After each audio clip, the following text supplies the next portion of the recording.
Hello, आज होते मला एंगेजमेंट ब्राईडची ऑर्डर, त्यामुळे मी ऑर्डरसाठी निघाले होते. ऑलरेडी मला निघायला खूप उशीर झाला होता कारण कॅब बुक होत नव्हती आणि फायनली मी क्लायंटच्या लोकेशनला पोहोचले. ऑलमोस्ट 2-2:30 वाजले असतील मला लोकेशनला पोहोचायला.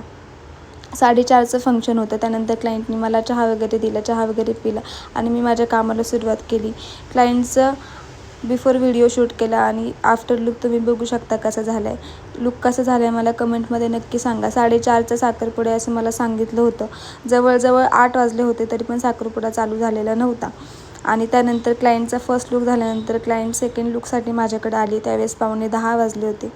जवळजवळ 9:45 वाजले असतील मला निघायला तिथून. त्यानंतर क्लायंट मला खाली सोडवायला आलं होतं. मला त्यांनी खाली ड्रॉप केलं. मी कॅब बुक केली आणि घरी निघाले. जवळजवळ मला तिथून खराडीपासून घरी यायला ऑलमोस्ट 1 तास लागला. 11:15 वाजले. फायनली दुपारी 2 वाजता मी तिथं पोहोचलेली. रात्री 11 वाजता 11:15 वाजता घरी आली. Bye bye.